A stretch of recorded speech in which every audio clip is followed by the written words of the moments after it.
But okay, if you need anything, let Francis know or let me know too, and I will mute myself and turn off my camera now. Okay, sounds good. Good Thank you, luck, Tommy. Joey. We Thank really appreciate you. you so much. Yeah, no problem. No problem. I'm happy to do this. Thanks so much.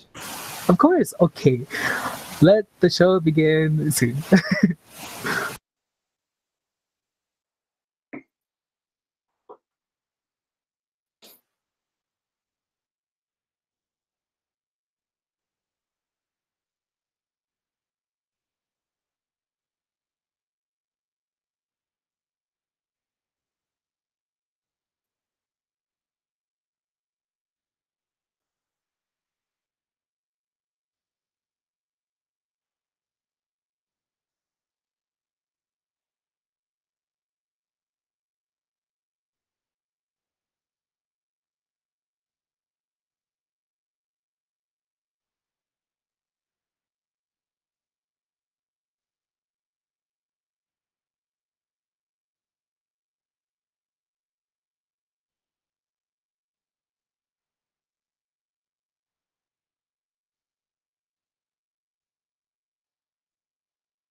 Wait, Francis, did Jonathan Chu not get the post?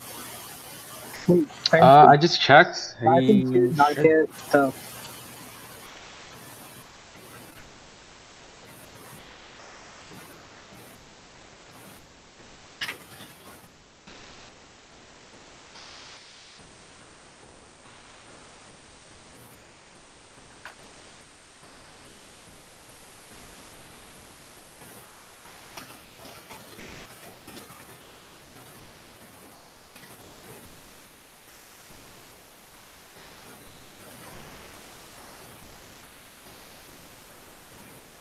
Is this webinar being recorded?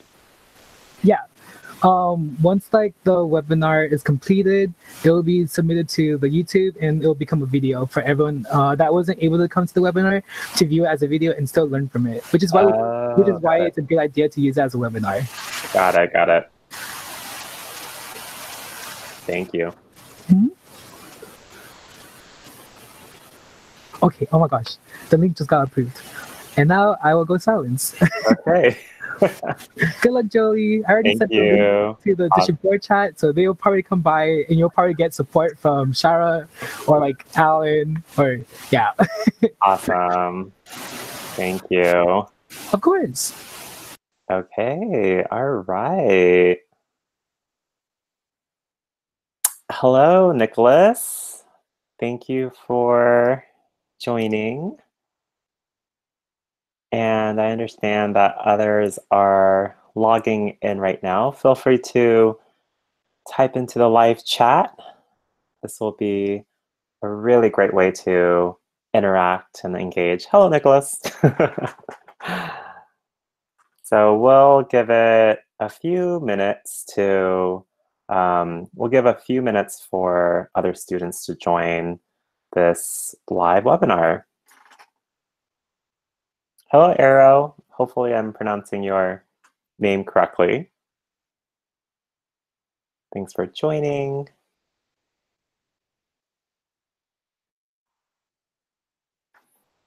And I have to say, I'm so fascinated by this webinar opportunity and the technology and how you're all leveraging this technology to learn from each other across the district. This is fabulous. I definitely wish I had this back in my Circle K days.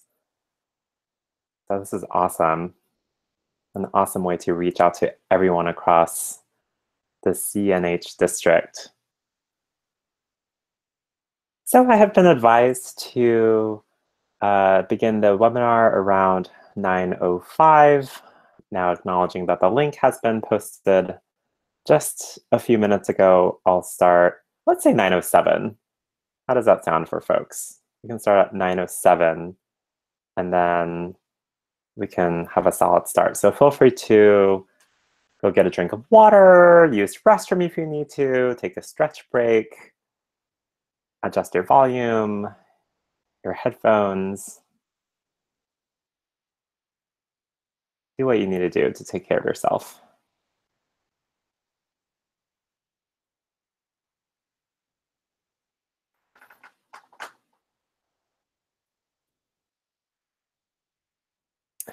And while we wait for others to join, oh wow, okay, we have 13 people watching now. Woo! This is so scary and fun at the same time. 14 people watching now. Fantastic. So for the folks who are entering the room or entering this webinar, welcome, welcome. Welcome to the Interviewing Prep and Skills workshop. This is Joe Lee talking, and I'll introduce myself in a moment. And I highly, highly, highly welcome and encourage all the students participating to actively chat in the chat box. I love it when people engage. And Shira, I am super excited too, just as you are. And Brussels D, super fantastic. I couldn't agree with you anymore. This is a super fantastic night, and I hope all of you are enjoying your evening right now. It's hump day. You're probably smack in the middle of your semesters or quarter systems. And I can only imagine all the midterms and wonderful projects that you're working on right now. Oh, Brussels D asked, wait, what's Circle K? You might be in the wrong webinar. Just kidding. Okay, it's 9:06. We will wait one more minute to be exact, and we'll start exactly at 9:07. And I can see that 17 people are logged on right now. Welcome, welcome. This is Joe Lee, and I will be your MC for tonight for the Interviewing Prep and Skills workshop. If I didn't mention it before, feel free to chat away in the live chat. I really, really encourage you to say something. Please introduce yourselves, actually. I would love to see who is in the room. So for the 18 people in the room, please say hello. And Tommy just actually posted a link for a Google Doc or Google Form. If you have any questions during the interview, I highly encourage you to click on that Google Form and provide your question, or it could be multiple questions. I have a live Google spreadsheet, real-time Google spreadsheet open so I can see your questions populate. So if you're entering the room, please say hello. Feel free to mention your name, your name, what school are you from? Hello, Michelle. Yay, Michelle from Golden Gate Division. Yay. I happen to be the Golden Gate Division advisor, or regional advisor. So for others who are now in the room, feel free to mention your name, your division, your school even. I would love to see who's in this room. Okay, so it is 9:08, and I'm going to begin this, this webinar. So like I said before, I love an engaging audience. Feel free to say oohs and ahs, or send your emojis, or ask questions, chat away in the chat box. Thank you, AT. Thanks for the good luck. And Sophia, hopefully I'm pronouncing your name correctly. You're from Ventura College. Awesome, awesome. Welcome. So we'll begin. So this is the Interviewing Prep and Skills webinar, and this is brought to you by CNH Circle K. And I just want to give a quick shout out to my wonderful friends, Tommy and Francis, for organizing this opportunity and inviting me. It's truly an honor to be here. For those of you who don't know me, my name is Joe Lee, and I am the Golden Gate Regional Advisor of CNH CKI.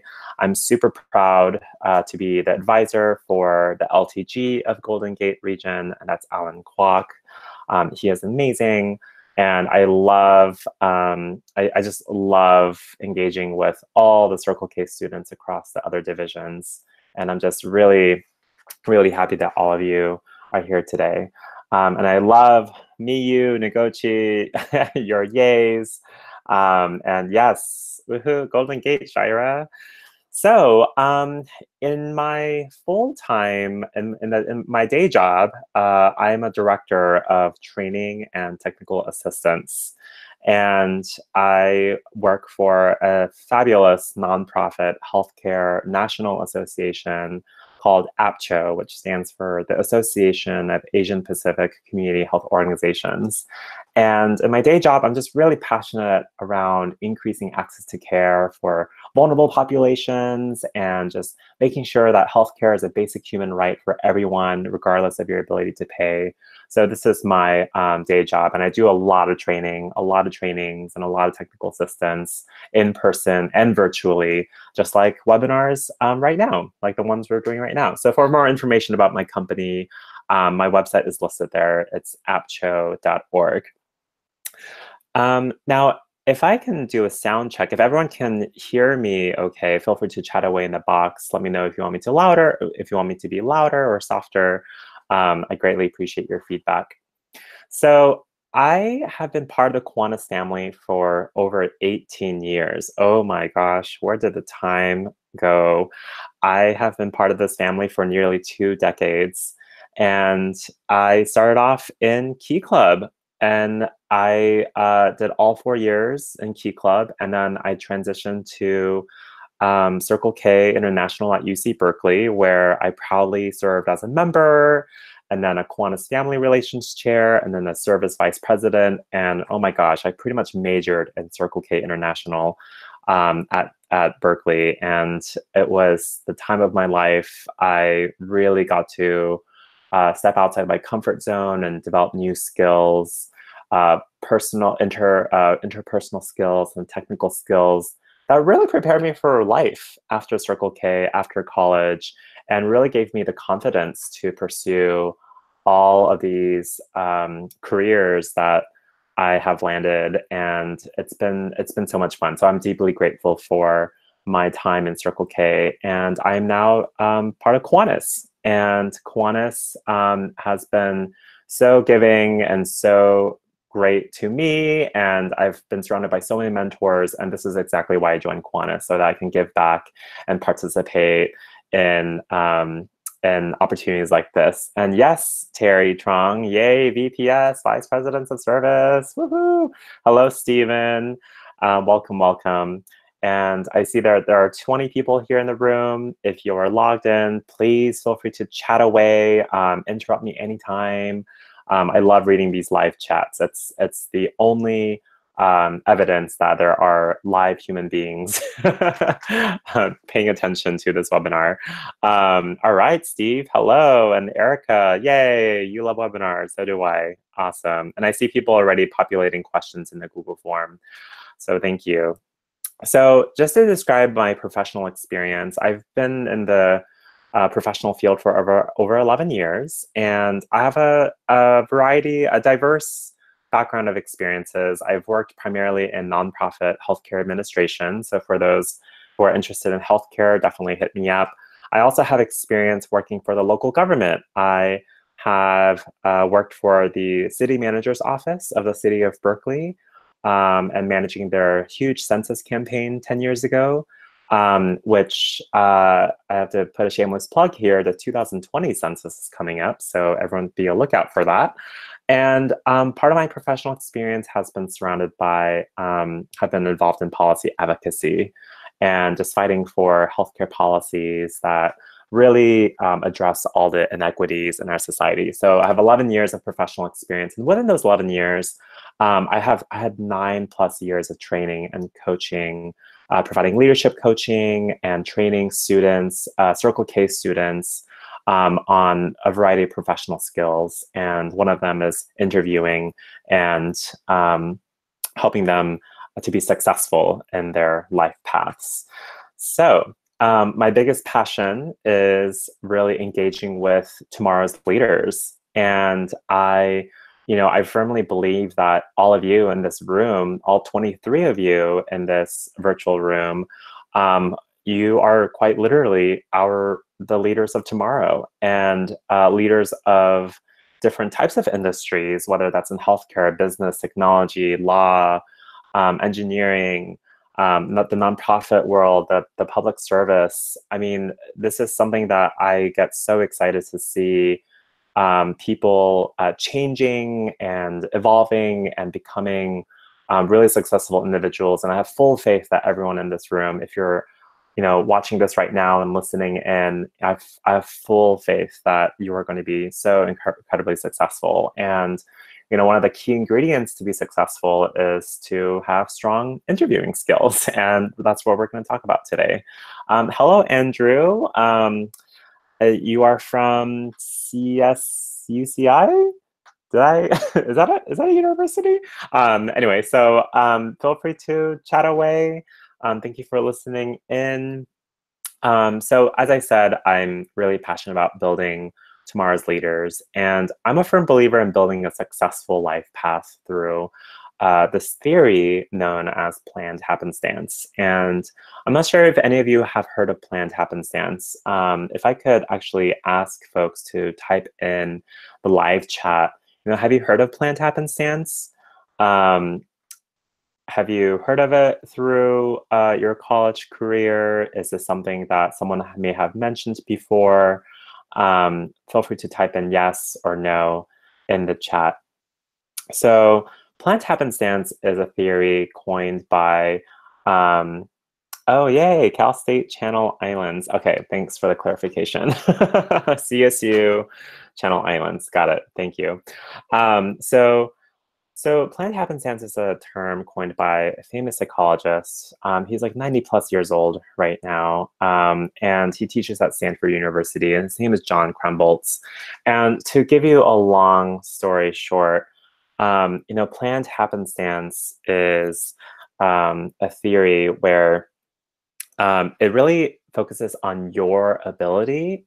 And think about this, just as you're sitting there or standing there, watching this webinar, just think about your current abilities, your ability of creating opportunities and we're talking about all types of opportunities, whether that's, opportunities in education, opportunities in obtaining a career. It's your ability of creating opportunities by taking action on your curiosity and chance events. So what do we mean by that? Taking action on your curiosity and chance events.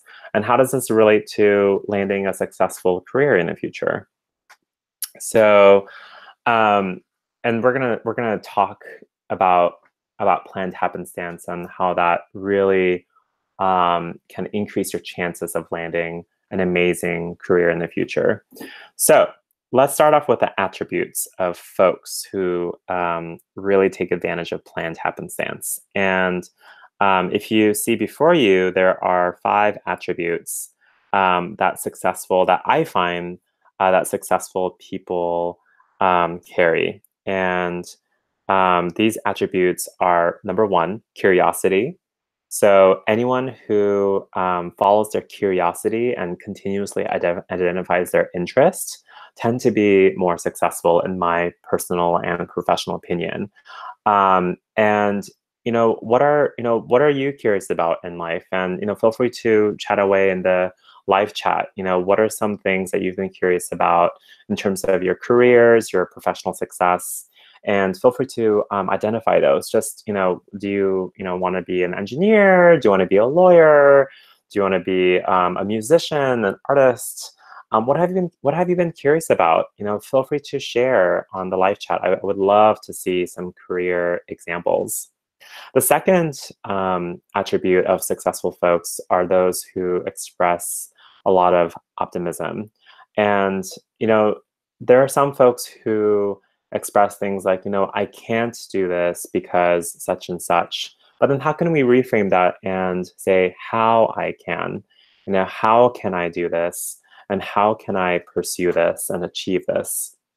And thanks so much, Sophia Xoy. Mechanical engineering is a really great example. Tommy, physical education is also a really great example. Thank you. And Andrew wants to be like Nick when he grows up. So that's good to know. The third is risk taking. So this is what I really encourage folks, to take risks in life. Life is too short, honestly, to just be focused on, opportunities where there's very low levels of risk, because you might be missing out on something big in the future, and you don't want to ever regret in the future, tell yourself regretting, oh, I regret not doing this, not taking this risk. So, answer those, unexpected, emails from a headhunter, from a company or a recruiter. Take advantage of, any chance encounter or any impromptu conversations with professionals and with new friends. Build new experiences for yourself. And then the fourth one is taking action. So how can we take action? By learning and developing skills and being open to new things and taking action on those open those open opportunities. And flexibility is so important. I think, as college students, at least for my personal experience, I've been so at one point just not flexible with my options and my decisions in terms of what I want to be and what I want to do. And I quickly learned from my mentors that, oh my gosh, it is so important to be flexible and to, follow up on these chance events and opportunities that come across your path, and, really take advantage of that planned happenstance. So these are some attributes. And I love this quote right here. This is a quote by Louis Pasteur, a French biologist. And the quote here is, "Chance favors the prepared mind." When you take chances on wonderful opportunities and you're prepared, you have a prepared mindset to be that curious, optimistic, risk-taking, action-oriented person, you're more likely to build more chances for yourself. So how do folks feel about this? And I'm curious, about the planned happenstance and this quote, "Chance favors the prepared mind." Feel free to chat away. Let me know what you think. I'd love to seek your thoughts about this. So now we're going to get into the meat of what you really came here for. And that is interviewing for success. How can we interview for success? Whether that's for higher education or for a job, or for any opportunity. And we should talk about what kind of opportunities require interviews. And there are several opportunities, like higher ed. Have you thought about going to grad school or pursuing a PhD program? Have you thought about traveling around the world? There are a bunch of travel programs that require interviews. We have internships. Internships are really popular. Internships do require interviews where they like to assess your interests, and jobs too. Jobs, pretty much every job out there, part of their application process requires you to interview. And interviewing is perfect for networking, and we're going to talk about informational interviewing too. And I'm just curious, to hear from folks who are watching right now, have you heard of informational interviewing? What do you know of it? What do you not know of it? Feel free to chat away. And we're going to talk about why interviews are important. Interviews are important because it's really an opportunity for someone to get to know you, and the other way around is also for you to get to know that other person. So it's a two-way street. It is not one way ever. So always think of interviewing as a two-way street. It's an opportunity for folks to get to know you and for you to get to know the other person. All right, so let's talk about preparing for opportunities that require interviewing. And I have some really quick tips here for success, and this is going to be the checklist that we're going to go over today. Number one, we're going to focus on body language. Number two, we're going to talk about attire. Number three, we're going to talk about answering the hard questions. And lastly, we're going to talk about preparation for interviewing.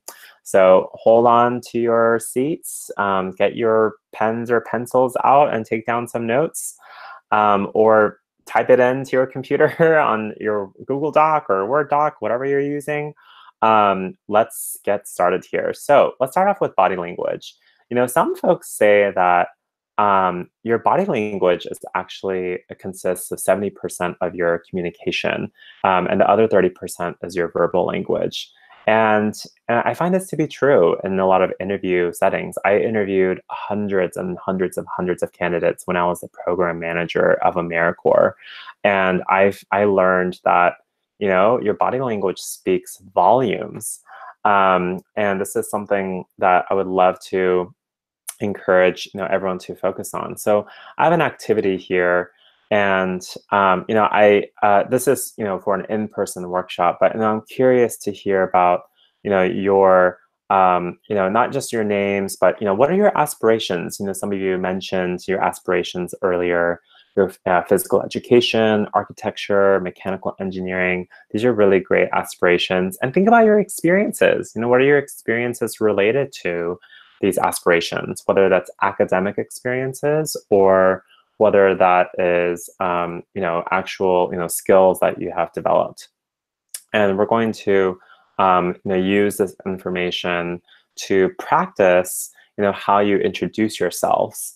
And, you know, with that activity that I typically do in person, you know, I ask folks to perform and really pair up and perform and really showcase or present yourselves. You know, what, this is my name, these are my aspirations, this is my experience.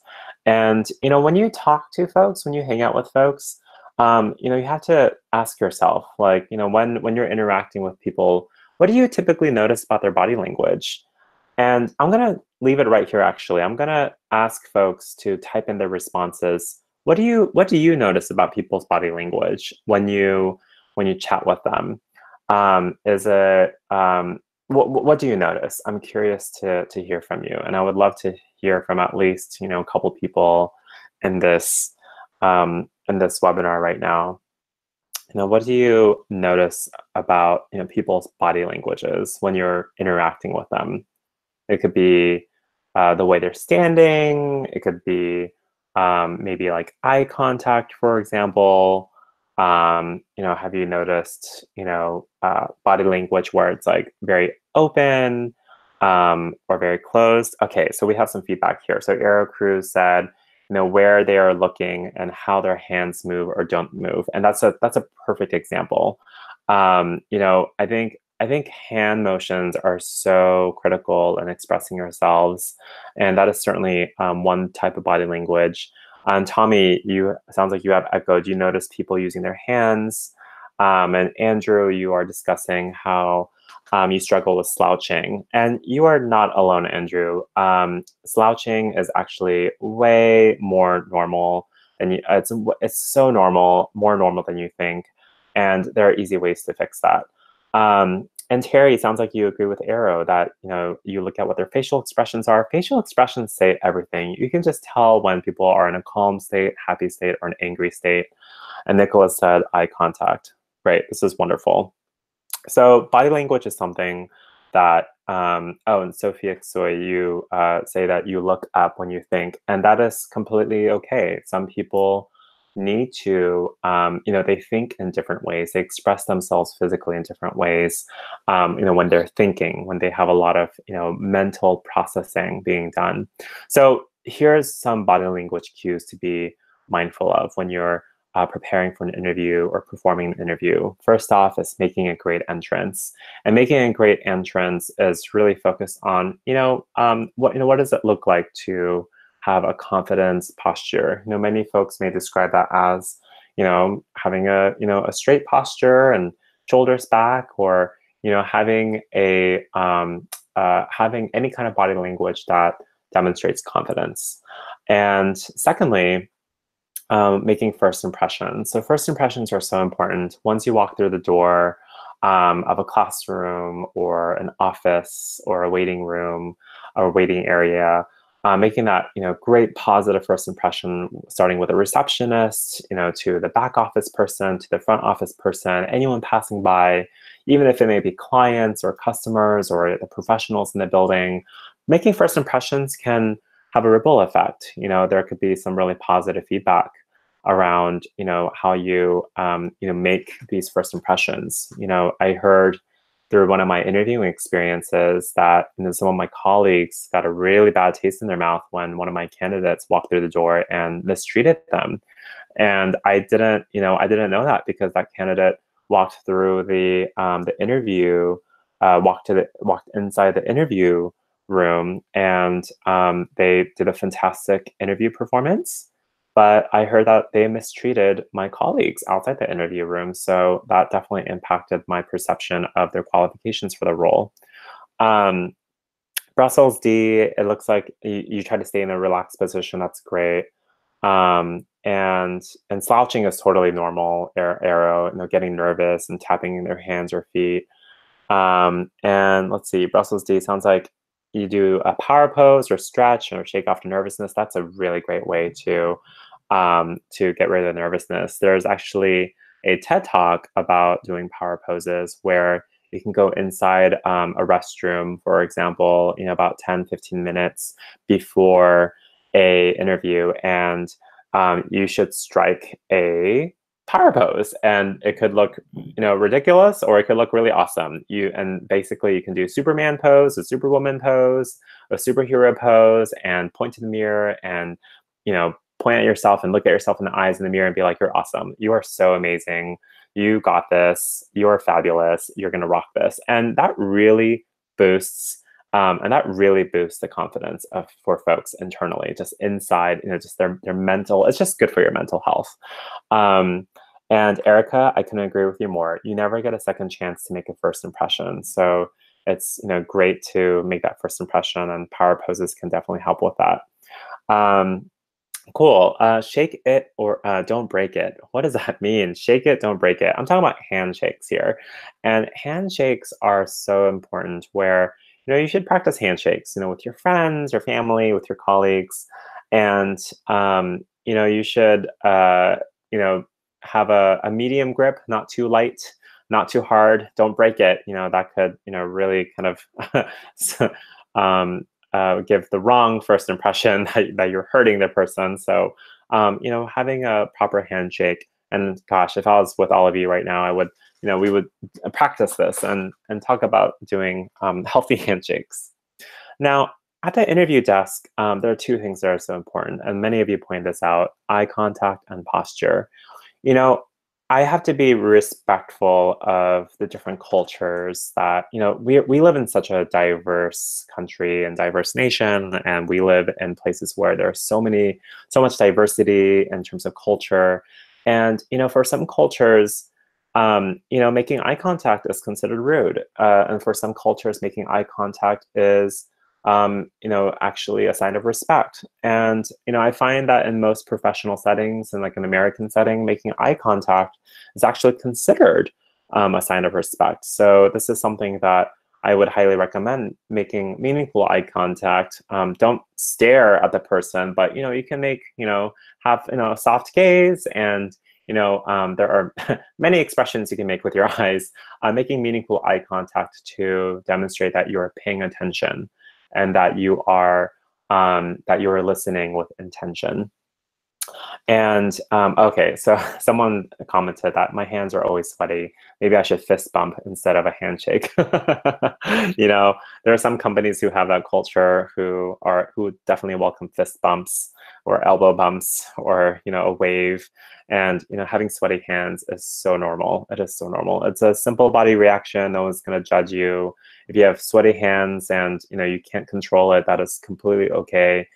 Sometimes, folks expect a handshake. You can do the handshake, and you can simply just acknowledge it, just to break the ice. Be like, oh, sorry for my sweaty hands. I just can't control it. And, it's totally, totally fine.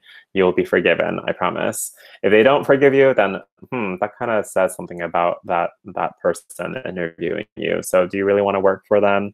Do you see yourself working for a place or interning for a place where they'll judge you? Maybe you should think about that. And again, this is the power of interviewing. It's a two-way street. It's not just a one-way street. Lastly is the art of departing. So the art of departing is like I like to, describe it as like climbing onto a unicorn and just like, like exiting the building or the area with pride and just really leaving that last impression, right? Like leaving that last impression for them to know that, hey, you're confident, you're awesome, you're amazing. So that's body language. And I just love the high amounts of engagement here. How am I doing, folks? Is this interesting to you? Is this helpful to talk about? I am sharing some of my own professional experiences and opinions. Let me know how I'm doing. We just covered body language. Thank you, Tommy. That's really great feedback. And thank you, Brussels D. I do acknowledge that there's a little bit of a lag in terms of the recording. But oh, Nicholas, Erica, Dylan, yay! Thank you. So this is great. I'm really glad all of you are finding this helpful. And for those of you who are joining, I know 27 of you now. Feel free to chime in. You're welcome to live chat anytime. Thank you, Daniela Vasquez. You're very sweet of you to say that. Let's move on and talk about. Thank you for responding to the comments. Very interactive. Oh, thanks, Andrew. Yay! I love interacting with my audience, and it's so weird for me when I don't have anyone talking back at me. But hey, this is what I can work with, this live chat. Yay! Awesome. Okay, so let's talk about attire. All right, let's see how an attire is an essential part of your checklist for preparing for interviews. And I'm just curious to hear your thoughts. What do you think is the most appropriate attire? In your opinion, based on your own experience, cultural experience, and your perceptions of what professionals expect. What do you think, folks should wear for their attire when they go to an interview? I'm really curious. Feel free to chat in right now. And I can see that more people have joined. 30 people have joined. Welcome to the Interview Prep and Skills Workshop. You are amazing and taking really positive action in building a successful life path for yourself by participating in this webinar. So I'm just asking the audience, what do you think is an example of good attire when you are entering an interview, when you are approaching an interview? So one person is saying that probably a shirt and tie with slacks, nothing too flashy, but nice, fitted, and clean and professional. I agree with everything you said right there. And Brussels D, thank you. And then, so it's Russell. Okay, so I'm going to call Brussels D Russell now. So Angela Grace, it sounds like you personally do business, casual, professional, depends on the company. Great, I agree with you too. Sophia Xoy, are dark black skinny jeans okay? They don't really look like jeans at all. Hey, you know what? If they don't look like jeans at all and they look professional, why not? Maybe you could pull it off. And let's see, and there's a shout out to Angela, someone's favorite LTG. And then Terry says that you personally wear a long jacket / blazer with slacks, dress shirt to interviews and professional events. Fabulous. This is really, really awesome that all of you are providing these fabulous examples. And, I have to say, the standard advice that you will often read out there online, and, I'm pretty sure you've Googled like crazy in terms of like, oh, what do I wear to XYZ professional events and interviews?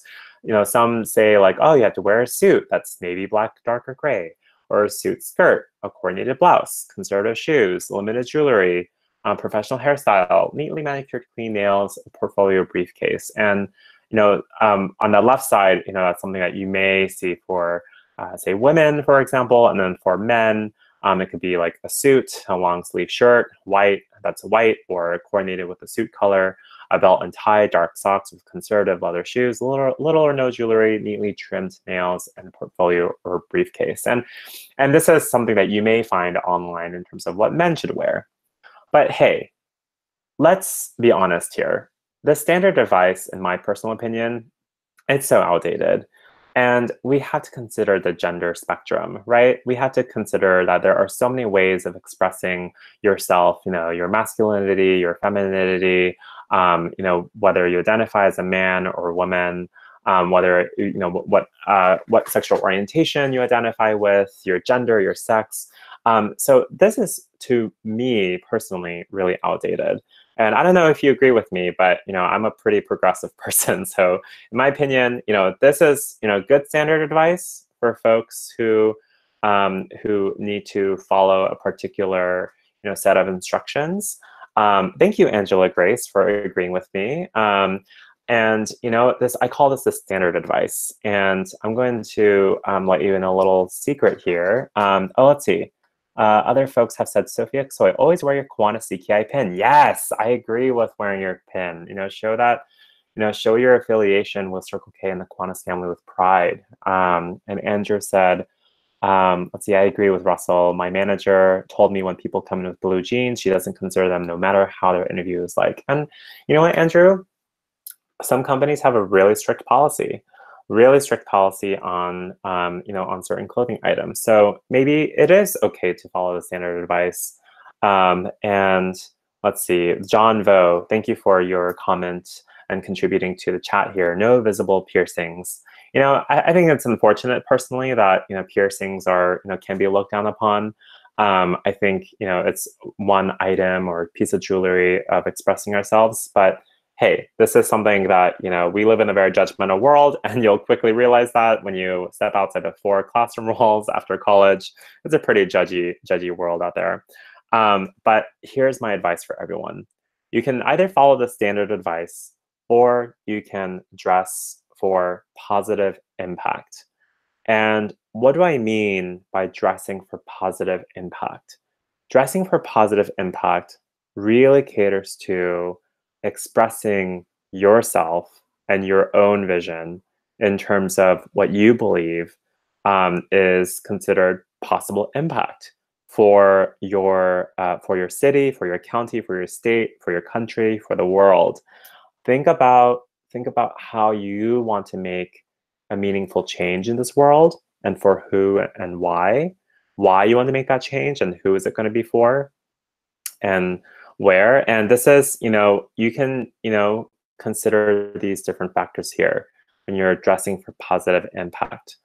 Think about, let's, tailor our wardrobes. Let's tailor our wardrobes to these specific, areas. Think about your industry, geographic location and time of year. Think about, the company's mission, their values. Think about the industry and its competitors. Call the company's HR department to see if they have a strict rule or not. Am I allowed to wear blue jeans? Hey, if it's a no, it's a no. And if the HR department embraces, hey, you know what, whatever you're comfortable with, go for it. And let's see, when in doubt, you can always overdress. And overdressing does include looking at that standard list of clothing recommended clothing items. Do you need help shopping? Well, hey, there are lots of fashion consultants out there, and they are, working the floors really hard of department stores, and hey, they have some fabulous tips. So if you need help for some fashion advice, always ask for help. Asking for help is possibly one of the most important attributes of successful leaders in today's world. Having a clean look is, Dylan Huynh has volunteered to be a fashion consultant. Thank you, Dylan. You are fabulous. I'm sure you can offer some great advice for folks here. And Andrew is sending a friendly reminder that decon does require formal wear or business wear. And yep, it's everything listed on the standard advice list. And someone is going to dress up as vegetables, it sounds like. So hey, you know what? You do you. So having a clean look is so important because it's something that in this very judgmental society that we live in, you want to demonstrate that sometimes clean looks can be associated with, hey, I'm ready to work, I'm ready to take this seriously, and it could really kind of provide that effect of I'm ready to make a positive impact. And avoiding perfume or cologne. This is really important because a lot of workplaces have, folks who are sensitive, who have allergies or sensitive to perfume or cologne. So make sure to minimize that. And one time there was a person, a candidate, who walked into our conference room, and they had really strong, a strong scent, and it was just so overwhelming. It just it overpowered the room, and it made us cough. So it's something that you certainly don't want to lightly poison your your future bosses in the future. So feel free to be mindful of wearing perfume or cologne. And then, just some quick tips for a final check. Having a neat hair, having polished shoes. I think polished shoes tend to be standard in terms of, and expected. Nothing that's missing, no missing buttons, and having clean hands and fingernails. So this is some ways that you can showcase yourself, ready to dress and present yourself, ready to make a positive impact. So what's that helpful for folks? We finished the attire section now. Just let me know, what your thoughts are about, dressing for positive impact, and feel free to agree or disagree with me about the standard advice. You can use that list as a standard set of instructions, or you don't have to follow it. But feel free to let me know your thoughts. All right, let's talk about the actual interview. Dylan asked any tips on ties and dress shirts. Ties and dress shirts. Pick your favorite color. And typically, the traditional most companies, they tend to recommend black or dark blue or gray ties with a white shirt. It's it has a really clean look. And hey, if you want to express yourself and you feel like that's going to express your ability to dress for positive impact, then pick your favorite color or pattern. You just never know who you may impress. And Russell, asparagus on top of red lettuce or kale. So it sounds like you are cooking up lunch right now, or dinner. So let's talk about answering the hard questions. And we're going to talk about the actual interview itself. And what are some questions that you come across in interviews, or what are some questions that you might feel a little nervous preparing for? So feel free to chat away in the live chat and let me know what questions are really kind of jarring for you. For some folks, the toughest question is, tell me about yourself. And this tell me about yourself question can be so vague and so mysterious. It's like, oh my gosh, where do I start? And this is something that I'll give you an example. Oh yeah, Russell, not a question, but running out of things to say. This is something that I typically hear, and I'm gonna give you an example. All right, so look at the screen. I'm gonna do an example of tell me about yourself, a common example. So it starts off with, hi, I was born in California, specifically in the town of Castro Valley. And I went to Castro Valley High School, and I really loved my high school experiences there. I went to UC Berkeley there, and then I majored in public health, and then I did Key Club and Circle K. And then I worked at the Sierra Club because I really care about the environment. And then I worked for the city of Berkeley because I got into community organizing at the city level. And then I worked for many years at lifelong medical care and managing an AmeriCorps program. And then I worked for these two companies, Alameda Health Consortium, Community Health Center Network. And then now here I'm at AppShow. Phew, oh my gosh, wow, my life story. And here's something that most folks don't tell you, that hearing your life story is actually not what interviewers want. And I'm going to tell you why. Because it's, it can make someone fall asleep, or it could take up a lot of airtime. And it could, take away time for you to talk about other things in your interview. So here's a secret formula. And I'm going to tell you about the secret formula right here. And it's to start off with your start off with yourself first. Talk about what you're doing right now. Start with the present, and then dive a little bit into the past, and then go into your future. So the present first, past, and then future. Okay, so this is an example. Right now, I currently work at AppShow as the Director of Training and Technical Assistance. And in my role, I am providing national trainings and technical assistance and consulting activities for health centers nationally. In the past, I did a little bit of community organizing, program management, and I've experienced working in nonprofits, the city government, and I really developed a passion for building the future workforce. In the future, I really want to address all these, social determinants of health that are impacting everyone's health and well-being. And I want to land in a high position where I can address hunger and access to care and housing and mental health and transportation, everything that is impacting a person's health. And this is what I foresee doing, hopefully, as an executive director of a nonprofit healthcare organization. So this is an example of my present, past, future. That's my tell me about yourself response. How did that sound to you compared to the traditional way? Tell me your opinions in a live chat. When I focus on what I'm doing right now, a little bit about my past and a little bit about my future goals, how did that sound to you? And what was that like for you compared to my long life story?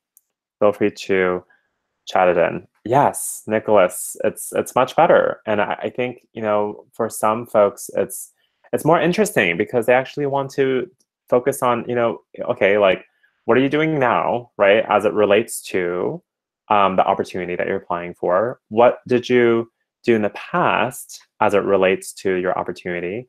And then the future, right? It's like the future is like everyone loves to hear about your aspirations. And this is why I asked folks to think about their aspirations at the beginning of this webinar. And Dylan, thank you for agreeing using the future is very nice. It's very effective because your employer is able to determine, in their own mind, do I see a future for this person here? At my company, do I foresee growth opportunities? And that is, psychologically a really healthy trick to encourage folks to think that way. And Nicholas, you're saying, I understand what your goals are instead of just saying your past, present experiences. Exactly. So focus on what you do as it relates to the opportunity. A little bit about your past to speak about your experiences, and then your future goals. So I'm gonna move forward to some typical interview questions that you may come across. And some interview questions might be, why are you interested in this job or school? What do you know about our organization and mission? Why do you think you are qualified for this position? What type of work environment do you prefer? What makes you unique from the other candidates? And what software are you proficient in? Like a technical skill question. Have you had previous experience? Why or why not? And thank you, Tommy, for letting me know it's 9:52. I definitely acknowledge the time. Thank you so much. Someone said that that the dreaded question is, what are your weaknesses? And I think Nicholas said that. And Nicholas, that's a really dreadful question. It is so important to be honest what your weaknesses are, and then you can reframe it into a positive response. Thank you, Andrew. I think I would want you to do your homework, so I'm not going to go too much over. My goal is to end at 10:10. How does that sound, everyone? At 10:10 p.m., I'll wrap it up. That's including Q&A. So hopefully that's okay for folks. And yeah, state your weaknesses. So for example, my weakness is communication, as an example. And you should follow up with that answer as, but I have improved in this area by, training myself or, being more organized in my, communication efforts by email. So Nicholas, that's how you address that weakness question. All right, let's talk about behavioral questions. So behavioral questions are so important because it really assesses your ability to do teamwork, it assesses your leadership, the way you handle conflict, the way you solve for problems, and how you handle failure. And these are some behavioral questions that you might come across. Describe a time when you faced a stressful situation, or give me an example of a time you set a goal and achieved it, or tell me about a time when you did such and such. And you guys want to? Do you all want to know the secret formula? Well, here it is. The secret formula is SARL, SARL, and it stands for 1, situation; 2, describe your situation briefly; 2, describe your action; 3, describe your results of that action that you took; and then number 4, your learning lessons. So for example, I'll put it as an example. When folks ask, like when I interview folks and I ask them, tell me about a time when you handled a challenge, they go into the challenge itself, but rarely about what they actually did about the challenge. And that doesn't really speak about your leadership skills, how you took initiative, or anything like that. So I'm gonna have this example here. Tell me about a time when you had to work with a difficult team member or colleague. Okay, so I'm gonna give you an example here. I'm gonna use the SARL method to the left side of your screen. I'm gonna address the situation, pinpoint how I took action, and what resulted from that action that I took, and then the lessons I learned. Okay, so I'm literally gonna use the SARL each of these words and answer this question. So yes, thank you for that question. I would love to tell you about a time when I had to work with a difficult colleague. The situation was that my colleague was not submitting his projects in a timely manner, and it was really holding up the project process. I took action by asking my colleague for a one-on-one meeting and just checking in on my colleague to see, how are things going, what may be, bothering that person, and just getting to know that person. And I learned that my colleague was having a lot of difficult challenges at work, particularly with, his boss. So as a result, I took action from this action. What resulted was, an opportunity for me to express my concerns, and he really didn't know that, I was frustrated with, his missed deadlines because he was so stressed out dealing with his toxic boss. So what resulted was that, he had an increased understanding. I was able to emphasize the project schedule, and it resulted in timely submissions. And the lesson that I learned here was that, hey, you just never can judge a person just solely based on their actions. Sometimes there might be something happening in the background or in their life that you may not know. And sometimes, it's fine to be human and approach them and just acknowledge that, hey, something must be going on. Let's take this opportunity to learn more. So that is how I would answer a behavioral question. Another example is, give me an example of a time when you anticipated a problem and developed preventive measures. So, the situation was when, we're going to lose funding, for our organization. And I took action by doing a lot of research, which resulted in finding another grant. And the lesson learned was, always be mindful of what other options are out there. Does this make sense for folks? And, can you see how I just delivered my response to a behavioral question succinctly using these key steps: situation, action, results, and lessons? Let me know what you think. Do you think this is effective? Do you think you could use this? Have you used this before? Feel free to let me know by typing in the chat box. Okay, so I would love your feedback. I would love your feedback. Thank you, thank you.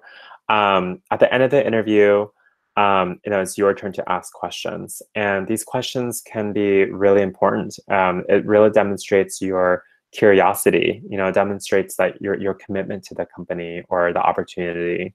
So, these are some examples. What a typical project or assignment be like?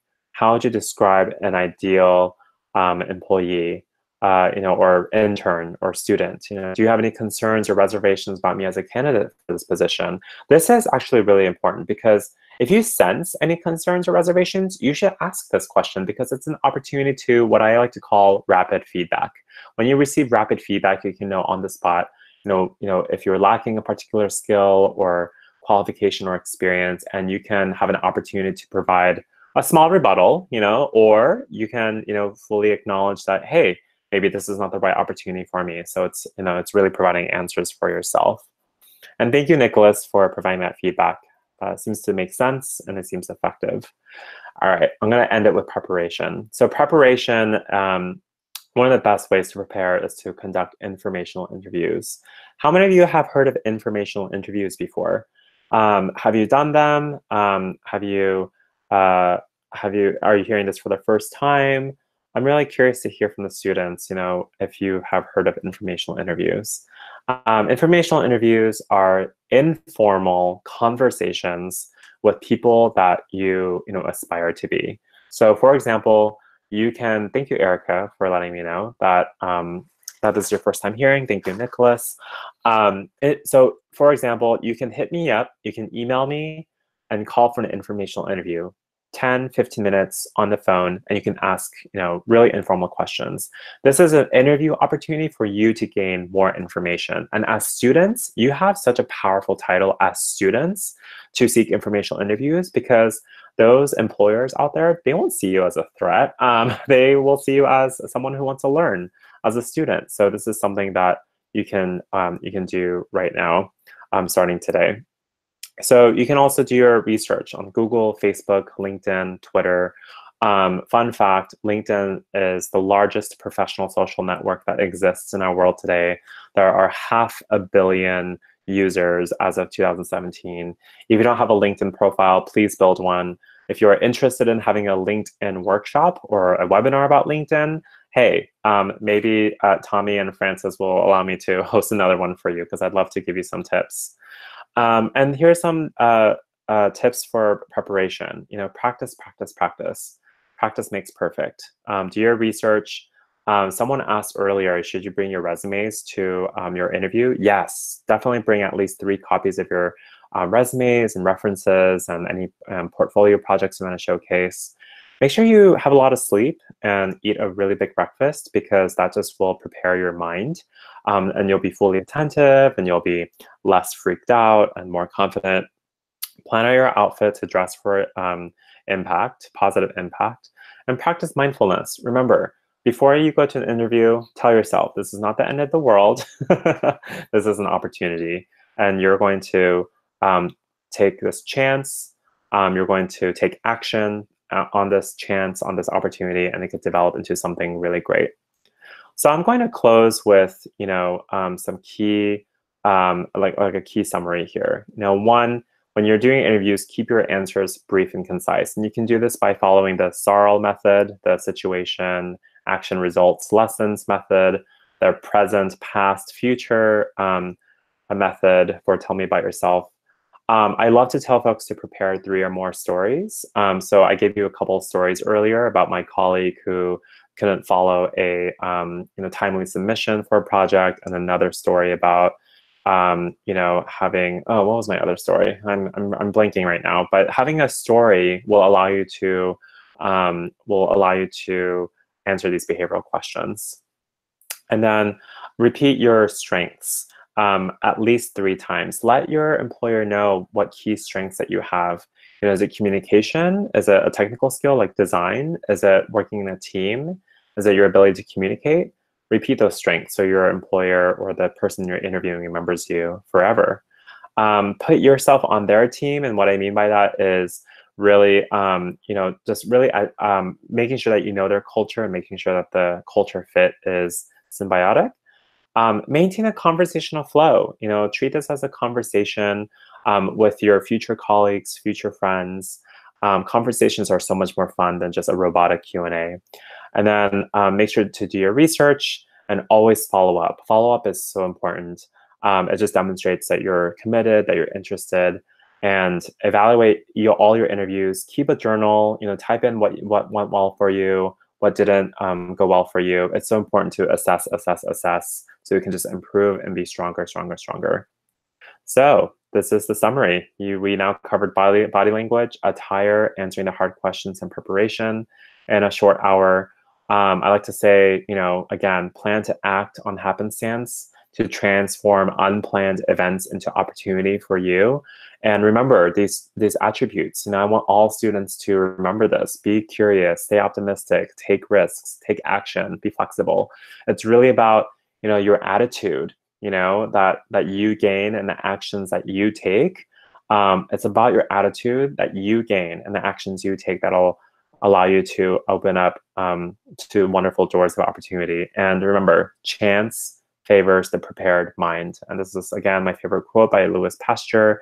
When you take these chances and you go in with a prepared mind, you are more likely to be successful. So in the next 6 minutes, that concludes my presentation. In the next 6 minutes, I'm going to answer folks' questions here. And thank you for submitting them in the Google form. The first question is, let's see. And you're welcome, Andrew. Yeah, informational interviews are awesome. It's just such an easy way to really gain new information and do deeper research. And it's so much better than just looking through websites and reading, what's being promoted out there. And you're welcome, Sophia Xoy. I'm glad this was helpful for you. All right, let's answer these questions. So should you bring a resume to an interview? Absolutely. Always bring a resume. Bring 3 copies or more. And if you know how many people will be interviewing you, bring that many copies of resume. Second question, what are some questions you should ask your employer when they ask you if you have any questions for them? Honestly, ask any questions that you want to know about them. Remember, interviewing is a 2-way street. It is not a 1-way street. It's not just an opportunity for them to get to know you. It's an opportunity for you to get to know them. Remember this. Always ask questions. Ask them, what is their favorite aspect of their job? It can really, their answers could really, tell you whether they really love being at the company or not. And, you certainly don't want to work for someone who seems to hate their job. You may want to work for someone who seems really inspired by their job. So that's a really great question to whoever submitted it. What is the hardest interview question that you've gotten? Was the third question. So the hardest interview question that I've gotten in my life is tell me about yourself, because there's just so many ways of answering that question, and it is just crazy, how many ways you can answer that question. But I've been able to refine that question by starting with who I am right now, what I do, diving a little bit into my past in terms of my skills and my experiences as it relates to the job, and then talking about my future aspirations. And that really demonstrates, a really strong response. All right, fourth question. After the interview, the interviewers usually ask if you have any questions, and it's recommended to ask some questions to show your genuine interest in the position. What are some examples of questions to ask? Think about the questions you want to ask. That's my answer. My answer to that is, it's an opportunity for you to dive deeper in the company that is not listed on a promotional brochure or in the website. So for example, what are growth opportunities here? You can demonstrate that you're career driven. What is the culture here like? Because I love collaboration. That demonstrates, that unique characteristic about you. All right, fifth question. What are some ways to market or talk up your Circle K experiences to interviewers and potential employers?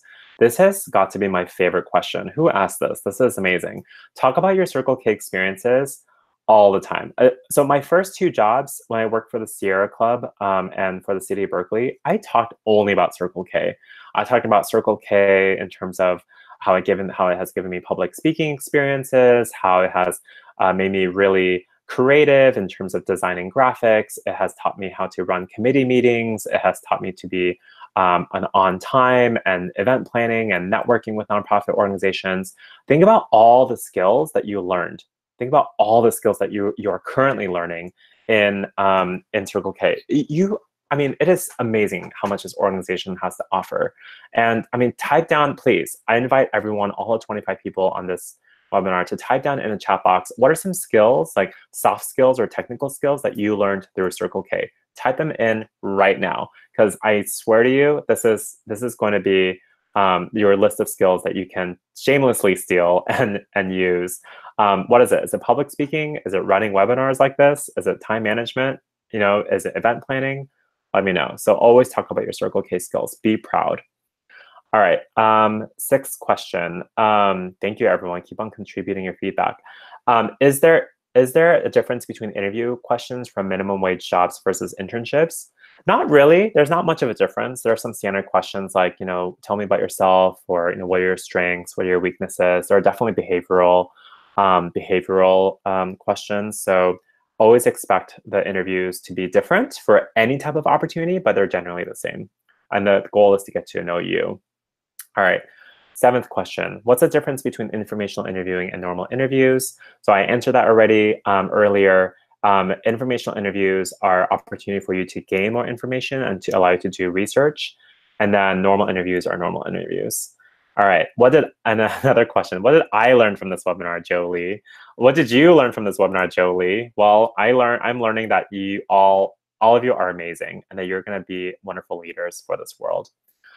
Someone asked what specific colors you recommend wearing to an interview and what to avoid. I covered that earlier. Dress for impact. If a person's going to judge you what you wear, maybe you shouldn't work for that company. But there are companies out there that have very specific attire expectations. So contact the human resources department and ask for advice. Someone thanked me for the webinar. Thank you. Someone asked a really good question. So how can you stand out when it comes to group interviewing? Okay, so when it comes to group interviewing, make sure that you demonstrate respect for the other folks by not taking up too much airtime, and make sure that your answers are brief and concise. And you know what? Sometimes you gotta try to stand out, and you can stand out by following these tactics that I presented to you today. What was the most random question that I have asked? What was the most random question? Let's see. The most random question that I have received as an interviewee was those really trick questions, or just like this, what would you do if the world needed saving? Like, what would you save first? Like the animals or like the plants or whatever. So those are like the most random questions, and those tend to be fun. And then last question, what are good ways to stay? What are some good things to say so you're not too nervous when you go into the interview? This is so important, and I'm so glad you addressed this. How to not stay nervous. Practice mindfulness. Remember that this is not the end of the world. Do your power poses in the bathroom, and tell yourself that you can do it. Practice, practice, practice. Follow these tips, tricks, and resources that I presented to you today, and you'll be just fine. Okay, so those are all the questions, everyone. It is 10:11. I deeply apologize for going 1 minute over my promised extended time. It has been such a huge pleasure talking to you for the past 60 minutes, 65 minutes. And I hope everyone enjoyed this webinar. This is my contact information, and you can email me at any time. It's joelee36@gmail.com. And this is my Twitter handle, Joe H. Lee. Thank you, Erica, for your comment. Yes, Andrew, I'm definitely down to do another webinar. Thank you, Angela, Francis, Shira, Nicholas. I hope this was helpful. So looking forward to meeting you and seeing you in person and other Circle K events. Have a fabulous evening. Stay warm if you're in the cold area, and have a great rest of the evening. See you later. Thanks, y'all. Bye. Oh no, I won't be at DCon, unfortunately. I'm so sorry. Oh, I'll be visiting my family in New York City, but I'll be there in spirit at DCon. Please cheer loudly for Golden Gate Division. And I do plan on retiring for a second and then being reinstalled at DCon. So pretend I'm there in spirit, and then I'll I'll be there in spirit and cheering you on from afar. But I'll see you at other district events for sure. All right, thank you, everyone. Take care.